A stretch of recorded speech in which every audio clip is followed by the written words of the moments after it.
Excel ಅಲ್ಲಿ ನಾವು ಡೇಟಾನ sort ಮಾಡಬೇಕಾದ್ರೆ ಅದು ನ್ಯೂಮರಿಕ್ ಡೇಟಾ ಆದರೆ ಹೈಯೆಸ್ಟ್ ಟು ಲೋಯೆಸ್ಟ್ ಅಥವಾ ಲೋಯೆಸ್ಟ್ ಟು ಹೈಯೆಸ್ಟ್ ಆರ್ಡರ್ ಅಲ್ಲಿ ನಾವು ಸಾರ್ಟ್ ಮಾಡಬಹುದು. ಅದೇ ಟೆಕ್ಸ್ಟ್ ಡೇಟಾ ಆದರೆ alphabetical order A to Z ಅಥವಾ ಝೆಡ್ ಟು ಎ ಆರ್ಡರ್ ಅಲ್ಲಿ ಸಾರ್ಟ್ ಮಾಡ್ಬೋದು. ಕೆಲವೊಂದ್ಸಲ ನನಗೆ ಟೆಕ್ಸ್ಟ್ ಡೇಟಾನ ನನಗೆ ಬೇಕಾಗಿರೋ ಆರ್ಡ್ರಲ್ಲಿ ಸಾರ್ಟ್ ಬೇಕು ಅಂತ ಅಂದಾಗ ನಾನು ಆವಾಗ ಇಲ್ಲಿ ಇರೋವಂಥ ಎಕ್ಸೆಲಲ್ಲಿ ಇರೋವಂಥ ಇನ್ಬಿಲ್ಟ್ ಸಾರ್ಟ್ ಆಪ್ಷನ್ ಏನಿದೆ A to Z Z to A ಅದನ್ನು ಉಪಯೋಗಿಸ್ಕೊಳ್ಳೋಕ್ಕಾಗಲ್ಲ. ಫಾರ್ ಎಕ್ಸಾಂಪಲ್ ನಾನು ಇಲ್ಲಿ ಒಂದು ಡೇಟಾ ಸೆಟ್ನ ತೊಗೊಂಡಿದ್ದೀನಿ. ಅದರಲ್ಲಿ ಆರ್ಡರ್ ಐ ಡಿ ಇದೆ, ಸೇಲ್ಸ್ ಪರ್ಸನ್ ಇದೆ, ಆ ಸೇಲ್ಸ್ ಪರ್ಸನ್ ಯಾವ ಪ್ರಾಡಕ್ಟ್ನ ಸೇಲ್ ಮಾಡಿದ್ದಾರೆ ಅನ್ನೋದು ಒಂದು ಇದೆ, ಪ್ರಾಡಕ್ಟ್ ಹೆಸರು ಇದೆ, ಮತ್ತು ಅದು ಯಾವ ರೀಜನಲ್ಲಿ ಸೇಲ್ ಆಗಿದೆ ಅನ್ನೋದು ನಮಗೆ ಇಲ್ಲಿ ಈ ಲಿಸ್ಟಲ್ಲಿ ಕಾಣಿಸ್ತಾ ಇದೆ. ಬೈ ಡಿಫಾಲ್ಟ್ ಇಲ್ಲಿ ಆರ್ಡರ್ ಐ ಡಿ ಪ್ರಕಾರ ಈ ಡೇಟಾ ಸೆಟ್ ಸಾರ್ಟ್ ಆಗಿದೆ. ಬಟ್ ನನಗೆ ರೀಜನ್ ವೈಸ್ ಸಾರ್ಟ್ ಮಾಡಬೇಕು. ರೀಜನ್ ವೈಸ್ ಸಾರ್ಟ್ ಮಾಡಬೇಕು ಅಂದಾಗ ಡೇಟಾನ ಸೆಲೆಕ್ಟ್ ಮಾಡಿಕೊಂಡು ಡೇಟಾ ಟ್ಯಾಬಲ್ಲಿ ಸಾರ್ಟ್ ಆಪ್ಷನ್ನ ಕ್ಲಿಕ್ ಮಾಡಿ ನಾನು ಇಲ್ಲಿ ರೀಜನ್ ವೈಸ್ ಸಾರ್ಟ್ ಮಾಡೋದಕ್ಕೆ ಟ್ರೈ ಮಾಡ್ತೀನಿ. ಸಾರ್ಟ್ ಬೈ ಆಪ್ಷನಲ್ಲಿ ರೀಜನ್ನ ಸೆಲೆಕ್ಟ್ ಮಾಡಿಕೊಂಡು ಸೆಲ್ ವ್ಯಾಲ್ಯೂಸ್ ಅಂದರೆ ಈ ಸೆಲ್ಸಲ್ಲಿ ಏನಿದೆ ಆ ವ್ಯಾಲ್ಯೂಸ್ ಮೇಲೆ ನಾನು ಸಾರ್ಟ್ ಮಾಡ್ತಾ ಇದ್ದೀನಿ. ಎ ಟು ಝೆಡ್ ಅಂತ ತಗೊಂಡಾಗ ಇಲ್ಲಿ ನೀವು ನೋಡ್ಬೋದು ಸೆಂಟ್ರಲ್ ಆಲ್ಫಾಬೆಟಿಕಲ್ ಆರ್ಡರಲ್ಲಿ ಸಾರ್ಟ್ ಆಗಿರೋದ್ರಿಂದ A to Z central, east, north, south, west ಅಂತ ಸಾರ್ಟ್ ಆಗಿದೆ. ಅದನ್ನೇ ನಾನು ಝೆಡ್ ಟು ಎ ಅಂತ ಕನ್ಸಿಡರ್ ಮಾಡಿದಾಗ ಓಕೆ ಕ್ಲಿಕ್ ಮಾಡಿ west, south, north, east, central ಅಂತ ಸಾರ್ಟ್ ಆಗಿದೆ. ಬಟ್ ನನಗೆ ಕೆಲವೊಂದ್ಸಲ ನಮ್ಮದೇ ಆದ ಒಂದು ಕಸ್ಟಮೈಸ್ಡ್ ಆರ್ಡರಲ್ಲಿ ಸಾರ್ಟ್ ಮಾಡಬೇಕು ಅಂತ ಅನಿಸಿದಾಗ ನಮಗೆ ಇನ್ಬಿಲ್ಟ್ ಆಪ್ಷನಲ್ಲಿ ಅದು ಅವೈಲೇಬಲ್ ಇಲ್ಲ. ಆವಾಗ ನಾವು ಕಸ್ಟಮೈಸ್ ಮಾಡ್ಕೋಬೇಕಾಗುತ್ತೆ ಸಾರ್ಟಿಂಗ್ನ. ಫಾರ್ ಎಕ್ಸಾಂಪಲ್ ಇಲ್ಲಿ ನನಗೆ ರೀಜನ್ ವೈಸ್ ಯಾವ ಆರ್ಡರಲ್ಲಿ ಬೇಕು ಅಂದರೆ ಮೊದಲು ನಾರ್ತ್ ಬರಬೇಕು, ಆಮೇಲೆ ಈಸ್ಟ್ ಬರಬೇಕು, ವೆಸ್ಟ್, ಸೌತ್, ಸೆಂಟ್ರಲ್ ಈ ಆರ್ಡರಲ್ಲಿ ಬೇಕು ಅಂತ ಅಂದಾಗ ನನಗೆ ಇಲ್ಲಿ ಎಕ್ಸೆಲಲ್ಲಿ ಅವೈಲೇಬಲ್ ಇರುವಂಥ ಸಾರ್ಟ್ ಆಪ್ಷನಲ್ಲಿ ನನಗೆ ಅದು ಸಿಗೋದಿಲ್ಲ A to Z Z to A. So ನಾನು ಅದನ್ನು ಕಸ್ಟಮೈಸ್ ಮಾಡ್ಕೋಬೇಕಾಗುತ್ತೆ. ಅಂದರೆ ನನಗೆ ಯಾವ ರೀತಿ ಸಾರ್ಟ್ ಮಾಡಬೇಕು ಆ ಆರ್ಡರಲ್ಲಿ ನಾನು ಲಿಸ್ಟ್ನ ಕಸ್ಟಮೈಸ್ ಮಾಡಬೇಕಾಗುತ್ತೆ. ಅದಕ್ಕೆ ನಾನಿಲ್ಲಿ ಏನು ಮಾಡ್ತೀನಿ ಅಂದರೆ ರೀಜನ್ ಹೆಸರು ಆರ್ಡ್ರಲ್ಲಿ ನಾನು ಏನು ಹಾಕ್ಕೊಂಡಿದ್ದೀನಿ ಅದನ್ನು ಸೆಲೆಕ್ಟ್ ಮಾಡ್ಕೋತೀನಿ. ಸೆಲೆಕ್ಟ್ ಮಾಡಿಕೊಂಡು ಫೈಲ್ ಟ್ಯಾಬ್ ಏನಿದೆ ಅದ್ರ ಮೇಲೆ ಕ್ಲಿಕ್ ಮಾಡಿದಾಗ ನಮಗೆ ಇಲ್ಲಿ ಕೆಳಗಡೆ ಆಪ್ಷನ್ಸ್ ಅಂತ ಇದೆ. ಈ ಆಪ್ಷನ್ಸ್ನ ಕ್ಲಿಕ್ ಮಾಡಿದಾಗ ನಮಗೊಂದು ಇಲ್ಲಿ ಡೈಲಾಗ್ ಬಾಕ್ಸ್ ಬರುತ್ತೆ ಎಕ್ಸೆಲ್ ಆಪ್ಷನ್ಸ್ ಅಂತ. ಅದರಲ್ಲಿ ಅಡ್ವಾನ್ಸ್ಡ್ ಅಂತ ಏನಿದೆ ಆ ಆಪ್ಷನ್ನ ಸೆಲೆಕ್ಟ್ ಮಾಡ್ಕೋತೀನಿ. ಆಪ್ಷನ್ನ ಸೆಲೆಕ್ಟ್ ಮಾಡಿಕೊಂಡು ಬಲ್ಗಡೆ ಇರುವಂಥ ವರ್ಟಿಕಲ್ ಸ್ಕ್ರೋಲ್ ಬಾರ್ನ ಕೆಳಗಡೆಗೆ ಡ್ರ್ಯಾಗ್ ಮಾಡಿದಾಗ ಕೆಳಗಡೆ ಇಲ್ಲಿ ನಮಗೆ ಜನರಲ್ ಗ್ರೂಪಲ್ಲಿ ಎಡಿಟ್ ಕಸ್ಟಮ್ ಲಿಸ್ಟ್ ಅಂತ ತೋರಿಸುತ್ತೆ. ಇದನ್ನ ಕ್ಲಿಕ್ ಮಾಡ್ತೀನಿ. ಇದನ್ನ ಕ್ಲಿಕ್ ಮಾಡಿದಾಗ ನಮಗೆ ಕಸ್ಟಮ್ ಲಿಸ್ಟ್ ಕ್ರಿಯೇಟ್ ಮಾಡೋದಕ್ಕೆ ಡೈಲಾಗ್ ಬಾಕ್ಸ್ ಬರುತ್ತೆ. ಸೊ ನಾನೇನು ಮಾಡ್ತೀನಿ ಇಲ್ಲಿ ನೀವು ನೋಡ್ಬೋದು, ಅಬ್ಸರ್ವ್ ಮಾಡ್ಬೋದು, ಸಂಡೇ, ಮಂಡೇ, ಟ್ಯೂಸ್ಡೇ ಶಾರ್ಟ್ ಫಾರ್ಮಲ್ಲಿ, ಫುಲ್ ಫಾರ್ಮಲ್ಲಿ, ಮತ್ತು ಮಂತ್ ನೇಮ್ ಜಾನ್ವರಿ, ಫೆಬ್ರವರಿ ಇದು ಅಷ್ಟೇ ಶಾರ್ಟ್ ಫಾರ್ಮಲ್ಲಿ, ಫುಲ್ ಫಾರ್ಮಲ್ಲಿ ಇಲ್ಲಿದೆ. ಇದನ್ನ ನಾವು ಎಡಿಟ್ ಮಾಡೋಕ್ಕಾಗಲ್ಲ. ಎಕ್ಸೆಲ್ನಲ್ಲೇ ಇನ್ಬಿಲ್ಟ್ ಆಗಿ ಬಂದಿರೋದ್ರಿಂದ ಇದನ್ನು ನಾವು ಎಡಿಟ್ ಮಾಡೋಕ್ಕಾಗಲ್ಲ. ಹಾಗೆಯೇ ನಾವು ವಾರಗಳನ್ನ ನಮಗೆ ಬೇಕಾದಾಗ ಚೇಂಜ್ ಮಾಡ್ಕೊಳಕ್ಕಾಗಲ್ಲ. ಸಂಡೇ ಆದಮೇಲೆ ಮಂಡೇನೇ ಬರೋದು, ಮಂಡೇ ಆದಮೇಲೆ ಟ್ಯೂಸ್ಡೇನೇ ಬರೋದು, ಅದೇ ಥರ ಒಂದಾದ್ಮೇಲೆ ಒಂದು ಸ್ಯಾಟರ್ಡೇವರೆಗೆ ಬರುತ್ತೆ, ನೆಕ್ಸ್ಟ್ ಸಂಡೇಯಿಂದ ರಿಪೀಟ್ ಆಗುತ್ತೆ.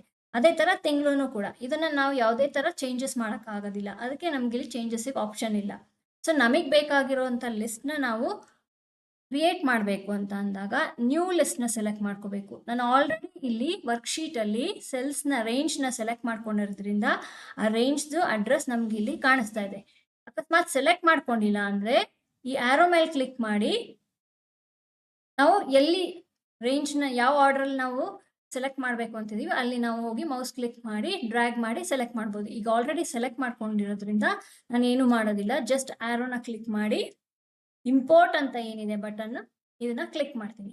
ಇಂಪೋರ್ಟ್ ಅಂತ ಕ್ಲಿಕ್ ಮಾಡಿದಾಗ ನಾನು ಸೆಲೆಕ್ಟ್ ಮಾಡ್ಕೊಂಡಿದ್ದ ರೇಂಜಲ್ಲಿ ಏನೇನು ಡೇಟಾ ಇದೆ ಅದು ಅದೇ ಆರ್ಡರಲ್ಲಿ ಇಲ್ಲಿ ಎಂಟ್ರೀಸಲ್ಲಿ ಲಿಸ್ಟ್ ಆಗುತ್ತೆ. ನಾನು ಇವಾಗ ಅದು ಇಲ್ಲೂ ನೋಡ್ಬೋದು ನೀವು. ಇಷ್ಟೊತ್ತವರೆಗೆ ಇರಲಿಲ್ಲ, ನಾನು ಇಂಪೋರ್ಟ್ ಮಾಡ್ಕೊಂಡ್ಮೇಲೆ ಕಸ್ಟಮ್ ಲಿಸ್ಟಲ್ಲಿ ಕೊನೆಯಲ್ಲಿ ಇಲ್ಲಿ ತೋರಿಸ್ತಾ ಇದೆ. ಓಕೆ ಕ್ಲಿಕ್ ಮಾಡ್ತೀನಿ. ಅದಾದ್ಮೇಲೆ ಮತ್ತೆ ಓಕೆ ಕ್ಲಿಕ್ ಮಾಡ್ತೀನಿ. ಇವಾಗ ನಾನು ಸಾರ್ಟ್ ಮಾಡಬೇಕು ಅಂದಾಗ ಡೇಟಾ ಸೆಟ್ನ ಸೆಲೆಕ್ಟ್ ಮಾಡಿಕೊಂಡು ಸಾರ್ಟ್ ಆಪ್ಷನ್ ಡೇಟಾ ಟ್ಯಾಬಲ್ಲಿ ಸಾರ್ಟ್ ಆಪ್ಷನ್ನ ಸೆಲೆಕ್ಟ್ ಮಾಡಿಕೊಂಡು ಇಲ್ಲಿ ಮೈ ಡೇಟಾ ಹ್ಯಾಸ್ ಹೆಡರ್ಸ್ ಅಂದರೆ ನಾನು ಹೆಡ್ಡಿಂಗ್ನು ಸೆಲೆಕ್ಟ್ ಮಾಡ್ಕೊಂಡಿರೋದ್ರಿಂದ ಹೆಡ್ಡಿಂಗ್ನ ಬಿಟ್ಬಿಟ್ಟು ಮೈ ಡೇಟಾ ಹ್ಯಾಸ್ ಹೆಡರ್ಸ್ ಇದು ಟಿಕ್ ಆಗಿದೆ. ಸೊ ಉಳಿದಿರೋ ಡೇಟಾ ನನಗೆ ಸಾರ್ಟ್ ಆಗಬೇಕು ರೀಜನ್ ಮೇಲೆ. So region sort by region column select ಆಗಿದೆ. ಸೆಲ್ ವ್ಯಾಲ್ಯೂಸ್ ಇಲ್ಲಿ ನಾನು A to Z ಸೆಲೆಕ್ಟ್ ಮಾಡಲ್ಲ, Z to A ಸೆಲೆಕ್ಟ್ ಮಾಡಲ್ಲ. ಕೊನೆಯಲ್ಲಿ ಇವಾಗ ನಾನು ಏನು ಕಸ್ಟಮ್ ಲಿಸ್ಟ್ನ ಸೆಲೆಕ್ಟ್ ಮಾಡ್ಕೊಂಡಿದ್ದೀನಿ ಅದ್ರ ಪ್ರಕಾರ ನಾನು ಸಾರ್ಟ್ ಮಾಡಬೇಕಾಗಿರೋದ್ರಿಂದ ಕಸ್ಟಮ್ ಲಿಸ್ಟ್ ಅಂತ ತಗೋತೀನಿ. ಕಸ್ಟಮ್ ಲಿಸ್ಟಲ್ಲಿ ನಾನಿಲ್ಲಿ ಲಿಸ್ಟ್ ಏನು ಕ್ರಿಯೇಟ್ ಮಾಡಿದ್ದೀನಿ ಕಸ್ಟಮ್ ಲಿಸ್ಟ್ ಅದನ್ನು ಸೆಲೆಕ್ಟ್ ಮಾಡಿಕೊಂಡು ಓಕೆ ಕ್ಲಿಕ್ ಮಾಡ್ತೀನಿ. ಓಕೆ ಕ್ಲಿಕ್ ಮಾಡಿ ಮತ್ತೆ ಓಕೆ ಕ್ಲಿಕ್ ಮಾಡಿದಾಗ ನೀವು ನೋಡ್ಬೋದು ನನಗೆ ಇಲ್ಲಿ ನಾನು ಏನು ಲಿಸ್ಟ್ ಆರ್ಡರ್ ಬೇಕು ಅಂತ ಹಾಕ್ಕೊಂಡಿದ್ದೀನೋ ಅದೇ ಆರ್ಡರಲ್ಲಿ ನಮಗೆ ಇಲ್ಲಿ ಡೇಟಾ ಸಾರ್ಟ್ ಆಗಿದೆ. ಮೊದಲು ನಾರ್ತ್ ರೀಜನ್ ಎಲ್ಲ ಬಂದಿದೆ, ಅದಾದಮೇಲೆ ಈಸ್ಟ್ ರೀಜನ್ದು ಬಂದಿದೆ, ಅದಾದಮೇಲೆ ವೆಸ್ಟ್ ರೀಜನ್, ಸೌತ್, ಸೆಂಟ್ರಲ್. ನಾನು ಇಲ್ಲಿ ಯಾವ ಆರ್ಡರಲ್ಲಿ ಪ್ರಯಾರಿಟಿ ಕೊಡಬೇಕಂತ ಇದ್ದೀನೋ ಅದೇ ಆರ್ಡರಲ್ಲಿ ಇಲ್ಲಿ ಡೇಟಾ ಕೂಡ ಸೆಲೆಕ್ಟ್ ಆಗಿದೆ, ಸಾರ್ಟ್ ಆಗಿದೆ. ಸೊ ಇದು ಒಂದು ಮೆಥಡ್. ನಮಗೆ ಬೇಕಾಗಿರೋಂಥ ಆರ್ಡರಲ್ಲಿ ನಾವು ಡೇಟಾನ ಸಾರ್ಟ್ ಮಾಡ್ಕೋಬೇಕು ಅಂದಾಗ ಟೆಕ್ಸ್ಟ್ ಡೇಟಾದಲ್ಲಿ A to Z, Z to A ಅಲ್ಲದೆ ನಾವು ಲಿಸ್ಟ್ನ ಕಸ್ಟಮೈಸ್ ಮಾಡಿ ಸಾರ್ಟ್ ಮಾಡ್ಬೋದು. ಕಸ್ಟಮ್ ಲಿಸ್ಟ್ ಕ್ರಿಯೇಟ್ ಮಾಡೋದ್ರಿಂದ ಅದು ಇನ್ನೊಂದು ಅಡ್ವಾಂಟೇಜ್ ಏನಂತ ಅಂದರೆ ನಾನು ಈ ರೀಜನ್ಸ್ನ ಮತ್ತೆ ಮತ್ತೆ ಇದೇ ಆರ್ಡ್ರಲ್ಲಿ ಬೇರೆ ಕಡೆ ಯೂಸ್ ಮಾಡಬೇಕಾದ್ರೆ ಮತ್ತೆ ಕಂಪ್ಲೀಟಾಗಿ ಟೈಪ್ ಮಾಡೋ ಅವಶ್ಯಕತೆ ಇಲ್ಲ. ಜಸ್ಟ್ ಒನ್ ರೀಜನ್ ನೇಮ್ನ ಟೈಪ್ ಮಾಡಿ ಆ ಸೆಲ್ನ ಸೆಲೆಕ್ಟ್ ಮಾಡಿಕೊಂಡು ಕೆಳಗಡೆ ಫಿಲ್ ಹ್ಯಾಂಡಲ್ ಏನಿದೆ ರೈಟ್ ಬಾಟಮ್ ಕಾರ್ನರಲ್ಲಿ ಅದನ್ನು ಕ್ಲಿಕ್ ಮಾಡಿ ಕೆಳಗಡೆ ಡ್ರ್ಯಾಗ್ ಮಾಡಿದಾಗ ಅದು ಆಟೋಮೆಟಿಕ್ ಆಗಿ ಫಿಲ್ ಆಗುತ್ತೆ. ಯಾಕೆ ಅಂದರೆ ಇದು ಕಸ್ಟಮ್ ಲಿಸ್ಟ್ ಕ್ರಿಯೇಟ್ ಆಗಿದೆ. ನಾವು ಹೇಗೆ ಜಾನ್ವರಿ, ಫೆಬ್ರವರಿ ಅಥವಾ ಸಂಡೇ, ಮಂಡೇ ವೀಕ್ ಡೇಸ್ನ ಹೇಗೆ ನಾವು ಡ್ರ್ಯಾಗ್ ಮಾಡಿ ಆಟೋ ಫಿಲ್ ಮಾಡ್ತೀವೋ ಅದೇ ಥರ ನಾವು ರೀಜನ್ ಕೂಡ ಇಲ್ಲಿ ಮಾಡ್ಬೋದು. ಸೊ ಯಾವುದೇ ಡೇಟಾನ ನಾವು ಕಸ್ಟಮ್ ಲಿಸ್ಟ್ನ ಆಗಿ ಕ್ರಿಯೇಟ್ ಮಾಡಿದಾಗ ಅದನ್ನು ನಾವು ಆಟೋ ಫಿಲ್ ಮಾಡೋದಕ್ಕೆ ಕೂಡ ಡೇಟಾ ಎಂಟ್ರಿ ಮಾಡಬೇಕಾದ್ರೆ ಇದು ತುಂಬ ಹೆಲ್ಪ್ ಆಗುತ್ತೆ. ಆಟೋ ಫಿಲ್ ಮಾಡೋದಕ್ಕೆ ಇದನ್ನು ನಾವು ಈ ಮೆಥಡ್ನ ಯೂಸ್ ಮಾಡ್ಬೋದು. ಅದೇ ಥರ ನನಗೆ ಈ ರೀಜನ್ ವೈಸ್ ನಾನು ಏನು ಕಸ್ಟಮ್ ಲಿಸ್ಟ್ನ ಕ್ರಿಯೇಟ್ ಮಾಡಿದ್ದೀನಿ ಅದನ್ನು ಡಿಲೀಟ್ ಮಾಡಬೇಕು ಅಂತ ಅಂದರೆ ಸೇಮ್ ಫೈಲ್ ಆಪ್ಷನ್ಗೆ ಹೋಗಿ ಫೈಲ್ ಟ್ಯಾಬಲ್ಲಿ ಕೆಳಗಡೆ ಆಪ್ಷನಲ್ಲಿ ನಾವು ಏನು ಕ್ರಿಯೇಟ್ ಮಾಡೋದಕ್ಕೆ ಮಾಡಿದ್ವೋ ಅದೇ ವಿಂಡೋನಲ್ಲಿ ಅಡ್ವಾನ್ಸ್ನ ಸೆಲೆಕ್ಟ್ ಮಾಡಿಕೊಂಡು ಕೆಳಗಡೆಗೆ ಡ್ರ್ಯಾಗ್ ಮಾಡಿ ಸ್ಕ್ರೋಲ್ ಬಾರ್ನ ಎಡಿಟ್ ಕಸ್ಟಮ್ ಲಿಸ್ಟಲ್ಲಿ ನಾವು ಯಾವ ಕಸ್ಟಮ್ ಲಿಸ್ಟ್ನ ಕ್ರಿಯೇಟ್ ಮಾಡಿದೀವೋ ಅದನ್ನು ಸೆಲೆಕ್ಟ್ ಮಾಡಿಕೊಂಡು ಡಿಲೀಟ್ ಬಟನ್ನ ಕ್ಲಿಕ್ ಮಾಡಿದ ತಕ್ಷಣ ನಮಗೆ ವಾರ್ನಿಂಗ್ ವಿಂಡೋ ಬರುತ್ತೆ, list will be permanently deleted. Okay ಅಂತ ಕ್ಲಿಕ್ ಮಾಡಿದ ತಕ್ಷಣ ನಮಗೆ ಅದು ಕಸ್ಟಮ್ ಲಿಸ್ಟಿಂದ ಡಿಲೀಟ್ ಆಗುತ್ತೆ.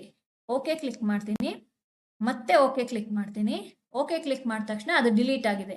ಅದು ಹೇಗೆ ಗೊತ್ತಾಗುತ್ತೆ ಅಂದರೆ ನಾನು ಇಲ್ಲಿ ಮತ್ತೆ ನಾರ್ತ್ ಅಂತ ಟೈಪ್ ಮಾಡಿ ಎಂಟರ್ ಕೀ ಪ್ರೆಸ್ ಮಾಡಿ ಇದನ್ನು ಡ್ರ್ಯಾಗ್ ಮಾಡಿದಾಗ ನೀವು ನೋಡ್ಬೋದು ನನಗೆ ಸೀರೀಸಲ್ಲಿ ಫಿಲ್ ಆಗೋದಿಲ್ಲ. ಸೊ ನನಗೆ ಇದು ಕಾಪಿ ಆಗುತ್ತೆ ಜಸ್ಟ್. ಇಲ್ಲೂ ನನಗೆ ಆಪ್ಷನ್ಸ್ ಇಲ್ಲ, ಆಟೋ ಫಿಲ್ ಮಾಡೋದಕ್ಕೆ ಆಪ್ಷನ್ಸ್ ಇಲ್ಲ ಇಲ್ಲಿ, ಅಥವಾ ಫ್ಲ್ಯಾಶ್ ಫಿಲ್ ಮಾಡೋದಕ್ಕೆ ಆಪ್ಷನ್ಸ್ ಇಲ್ಲ. ಸೊ ಇದು ನಮಗೆ ಕಸ್ಟಮ್ ಲಿಸ್ಟ್ ಅಂದರೆ ನಮಗೆ ಬೇಕಾಗಿರೋವಂಥ ಆರ್ಡರಲ್ಲಿ ಟೆಕ್ಸ್ಟ್ ಡೇಟಾನ ಸಾರ್ಟ್ ಮಾಡಬೇಕು ಅಂದಾಗ ಕಸ್ಟಮ್ ಲಿಸ್ಟ್ನ ಹೇಗೆ ಕ್ರಿಯೇಟ್ ಮಾಡೋದು, ಹೇಗೆ ಡಿಲೀಟ್ ಮಾಡೋದು, ಇದು ಈ ವಿಡಿಯೋದಲ್ಲಿ ತಿಳ್ಕೊಂಡ್ರಿ. ನಾನು ಒಂದು ಅಸೈನ್ಮೆಂಟ್ ಕೊಡ್ತಾ ಇದ್ದೀನಿ. ಈ ಅಸೈನ್ಮೆಂಟಲ್ಲಿ ಸೇಮ್ ಇದೇ ಥರ ಒಂದು ಡೇಟಾ ಸೆಟ್ ಇದೆ. ಒಂದು ಆರ್ಗನೈಸೇಷನಲ್ಲಿ ವರ್ಕ್ ಮಾಡಬೇಕಾದ್ರೆ ಎಷ್ಟೊಂದು ಟಾಸ್ಕ್ ಬರುತ್ತೆ. ಸೊ ಇಲ್ಲಿ ಟಾಸ್ಕ್ ಐ ಡಿ ಅಂತ ಒಂದು ಕಾಲಮ್ ಇದೆ. ಈ ಡೇಟಾ ಟಾಸ್ಕ್ ಐ ಡಿ ಪ್ರಕಾರ ಸಾರ್ಟ್ ಆಗಿದೆ. ಆಮೇಲೆ ಏನೇನು ಟಾಸ್ಕ್ ಇದೆ ಅಂತ ಟಾಸ್ಕ್ ನೇಮ್ ಕೂಡ ಇಲ್ಲಿದೆ. ಡಿಪಾರ್ಟ್ಮೆಂಟ್ ಯಾವ್ಯಾವ ಡಿಪಾರ್ಟ್ಮೆಂಟಿಗೆ ಸಂಬಂಧಪಟ್ಟಿರೋ ಟಾಸ್ಕ್ ಅಂತಲೂ ಇಲ್ಲಿದೆ. ಅದೇ ಥರ ಇಲ್ಲಿ ಪ್ರಯಾರಿಟಿ ಇದೆ, ಅಂದರೆ ಯಾವ ಟಾಸ್ಕು ಹೆಚ್ಚು ಇಂಪಾರ್ಟೆನ್ಸ್ ಕೊಡಬೇಕು ಅಂತ. Very high, low, medium, high ಈ 4 ಪ್ರಯಾರಿಟಿ ಇದೆ. ಸೊ ನಾವು ಯಾವುದೇ ಕೆಲಸ ಮಾಡಬೇಕಾದ್ರೆ ಹೈ ಪ್ರಯಾರಿಟಿ ಇರೋದನ್ನ ಮೇಲ್ಗಡೆ ಹಾಕಿ ತಗೋತೀವಿ. ಅಂದರೆ ಇಲ್ಲಿ ವೆರಿ ಹೈ ಪ್ರಯಾರಿಟಿ ಇರೋ ಕೆಲಸಗಳು ಮೊದಲು ಆಗಬೇಕು, ಅದಾದಮೇಲೆ ಹೈ, ಅದಾದಮೇಲೆ ಮೀಡಿಯಮ್, ಅದಾದಮೇಲೆ ಲೋ ಪ್ರಯಾರಿಟಿ. ನಾನು ಇಲ್ಲಿ ಸಾರ್ಟ್ ಮಾಡಿದಾಗ ಆಲ್ಫಾಬೆಟಿಕಲ್ A to Z ಅಥವಾ Z to A ಆಗುತ್ತೆ. ಸೊ ಇದಕ್ಕೆ ನಾವು ಕಸ್ಟಮ್ ಲಿಸ್ಟ್ನ ಕ್ರಿಯೇಟ್ ಮಾಡಬೇಕಾಗುತ್ತೆ. ಈ ಆರ್ಡ್ರಲ್ಲಿ ಇಲ್ಲೇನಿದೆ ಇದು ಈ ಆರ್ಡರಲ್ಲಿ ಕಸ್ಟಮ್ ಲಿಸ್ಟ್ನ ಕ್ರಿಯೇಟ್ ಮಾಡಬೇಕಾಗುತ್ತೆ. ಸೊ ಇದನ್ನು ಕ್ರಿಯೇಟ್ ಮಾಡಿ ನೀವು ಇದನ್ನು ಪ್ರಯಾರಿಟಿ ವೈಸ್ ಸಾರ್ಟ್ ಮಾಡಬೇಕು. ಪ್ರಯಾರಿಟಿ ವೈಸ್ ಸಾರ್ಟ್ ಮಾಡಬೇಕಾದ್ರೆ ಆರ್ಡರ್ ಈ ಆರ್ಡರಲ್ಲಿ ಇರಬೇಕು. ಇಲ್ಲೇನು ರೈಟ್ ಸೈಡಲ್ಲಿ ನಾನು ಲಿಸ್ಟ್ ಕೊಟ್ಟಿದ್ದೀನಿ ಆ ಆರ್ಡರ್ಲಿ ಇರಬೇಕು. ಟ್ರೈ ಮಾಡಿ.